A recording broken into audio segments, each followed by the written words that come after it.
Hello students, I Pallab Darbari welcome you all in my YouTube channel Pallab Darbari Classes.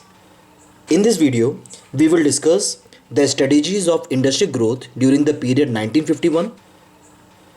We will see the critical appraisal of the strategy of industrial growth in India, and at the end, we will discuss the Industrial Policy Resolution 1956.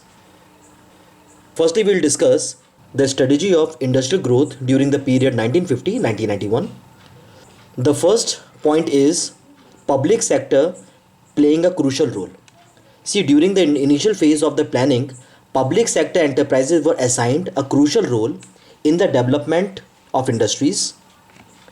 Why? Because in the year 1951, the infrastructure industries were totally missing and the private entrepreneurs were not interested to invest the money.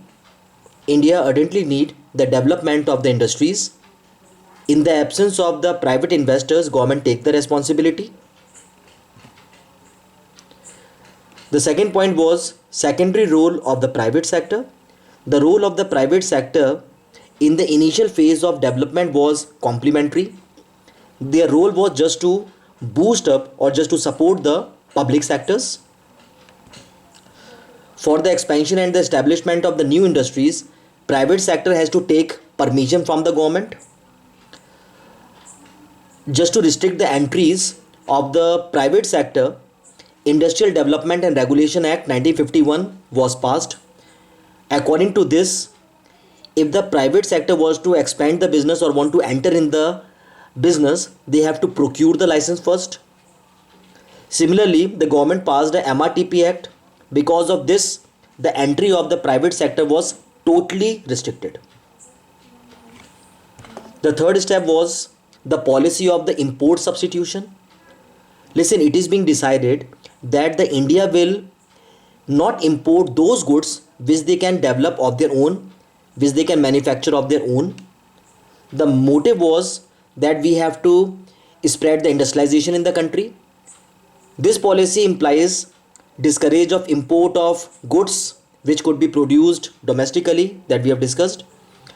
To protect the domestic industries, the government decided to impose tariffs and quotas of the imported goods.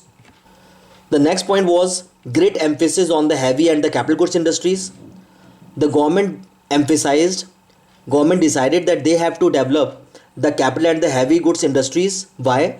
Because these industries manufacture the machineries which the small sector needed. This industry is the backbone for the small scale sectors. These industries enhance the productive capacity and thereby boost the production in the economy. The next point was the growth of the small scale and the cottage industries. Listen, along with the heavy industries, emphasis being made for the development of the small scale sectors. Why the emphasis being made for the small scale sectors? Because small scale sectors provide maximum employment. It reduces the income inequalities. It can also reduce regional inequalities. Dear viewers, if you have not subscribed my channel, please subscribe the channel. Don't forget to press the bell icon so that whenever I upload the new videos, you get the notification. Now let us discuss the critical appraisal of the strategies of the industrial growth in India. The first was the low efficiency in the public sector. See, due to the lack of competition from the private sector, there emerged a monopoly in the public sector because only one sector is prevailing in the market, that is the public sector. Because of this monopoly, inefficiency and the corruption pops up in the economy. These inefficiency resulted in low productivity, low product quality, because of which public sector start running at a loss. The second point is excessive control. Listen, the operation of the private sector industries were forced with unnecessary excessive control, because of which the growth get hampered. It was found that the private sector was restricted even in those areas where it was not required. The next point was foreign exchange crisis. The government followed the policy of the import substitution. According to this policy, it is being decided that the country will not import those goods which they can domestically produced, the foreign countries also start following the import substitution policy, because of which our countries start facing the foreign exchange crisis. This foreign exchange falls to such a low level that our country has to pledge its gold reserve with the World Bank to pay off its debt. This happened in the year 1991. The next point was the misuse of license policy. Listen, this policy was misused especially by the big industrialists. The question is how they misused it. Just to restrict or just to stop the entries of the new firms in the market, they used this licensing policy. This policy was corrupted that crushed the dreams of many entrepreneurs. During that time period, Titan was also in a line. The people are supposed to use the low quality product. The example of such a low quality product was HMT watch. The quality of that watch is very low, but since the people were having no options, so they were forced to use it. The next point was over protection from the foreign competition. Over the protection of domestic industries from foreign competition, the market turns to a producer oriented market. Consumers had no choice. Whatever the producers produce, they have to purchase it. The domestic producers, in the absence of any competitions, had no incentives left to improve the quality of the product. Let's recapitulate. The first one is low efficiency of the public sector. Public sectors are totally unable to manage the organization. Excessive control. Because of this excessive control, the entry of the private sector get hampered, stopped.